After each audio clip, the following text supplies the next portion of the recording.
பாஜக செயற்குழு கூட்டத்தில் 9 தீர்மானங்கள் கொண்டுவரப்பட்டிருக்கின்றன. இதுகுறித்த விவரங்களுடன் செய்தியாளர் வேல்முருகன் இணைந்திருக்கிறார். வேல்முருகன், என்னென்ன தீர்மானங்கள் கொண்டுவரப்பட்டிருக்கின்றன, விவரங்கள்?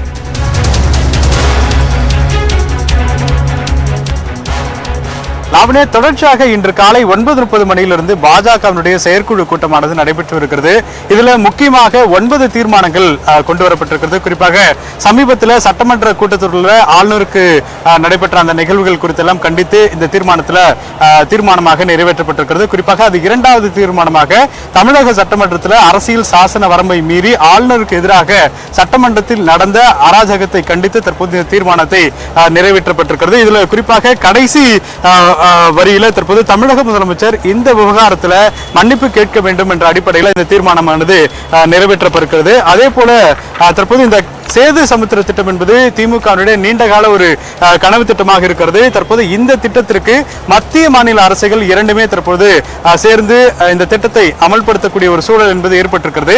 இந்த நிலையில சேது சமுத்திர திட்ட கால்வாய் அமைக்கப்படும் பொழுது ராமர் பாலத்திற்கு பாதிப்பு ஏற்படாத வகையில தற்போது இந்த பாலம் அமைக்கப்பட வேண்டும். அதே போல இதில் இருக்கக்கூடிய பல்வேறு சந்தேகத்திற்குரிய கேள்விகளுக்கு பதில் கொடுக்க வேண்டும். குறிப்பாக இந்த கனிம வளங்கள் தற்போது வரைக்கும் எந்த அளவுக்கு காணாமல் போயிருக்கிறது என்பது குறித்தெல்லாம் விளக்க வேண்டும் என்பது போன்ற ஒரு தற்போது தீர்மானம் நிறைவேற்றப்பட்டிருக்கிறது. அதே போல ஐந்தாவது தீர்மானமாக குறிப்பாக இந்த புதுக்கோட்டை மாவட்டம் இறையூர் கிராமத்தில் பட்டியலின மக்களுக்கு எதிராக நடைபெற்ற அந்த சம்பவம் குறித்தும் தற்போது இந்த தீர்மானத்தில் குறிப்பிடப்பட்டிருக்கிறது. இந்த சம்பவத்திற்கு தமிழக அரசு குறிப்பாக திமுக இதற்கு பொறுப்பேற்க வேண்டும் என்று இந்த தீர்மானத்தில் தீர்மானமாக நிறைவேற்றப்பட்டிருக்கிறது. அதே போல காசி தமிழ் சங்கம் தற்போது தமிழகத்திலிருந்து ஏராளமானோர் பங்கேற்றிருக்கிறார்கள். இந்த நிகழ்ச்சியை வழங்கிய பிரதமருக்கு நன்றி தெரிவிக்கும் விதமாக இந்த தீர்மானமானது நிறைவேற்றப்பட்டிருக்கிறது. அதே போல தமிழகத்தில் சமீபத்தில் ஏற்பட்டிருக்கக்கூடிய பெண்களுக்கு எதிரான சில சம்பவங்களை தற்போது கண்டித்து திமுகவை கண்டித்து இந்த தீர்மானமானது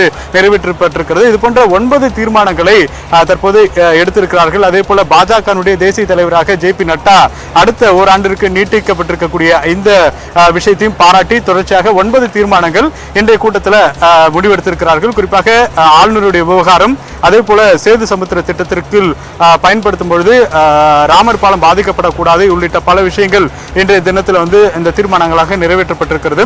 இது மட்டும் இல்லாமல் வரக்கூடிய நாடாளுமன்ற தேர்தலில் எப்படி தேர்தலை சந்திக்க வேண்டும், குறிப்பாக அதில் இருக்கக்கூடிய சிக்கல்கள் என்ன, தற்போது ஏற்பட்டிருக்கக்கூடிய இந்த பூத் கமிட்டி அமைக்கிறதுல என்ன மாதிரியான இஷ்யூஸ் இருக்கு, இது எல்லாமே இன்னைக்கு செயற்குழு கூட்டத்தில் பேசப்பட்டது. குறிப்பாக காலை 50க்கும் மேற்பட்ட மாநில நிர்வாகிகளுடன் ஒரு முக்கிய ஆலோசனை கூட்டமானது நடைபெற்றது. அதில் நாடாளுமன்ற தேர்தல் மட்டுமில்லாமல் வரக்கூடிய இடைத்தேர்தல் குறித்தெல்லாம் ஆலோசிக்கப்பட்டது. இது போன்ற ஒரு முக்கியமான நிகழ்வுகள் மத்தியில் தற்போது இந்த செயற்குழு கூட்டத்தில் 9 தீர்மானங்களை பாஜக தற்போது நிறைவேற்றிருக்கிறது.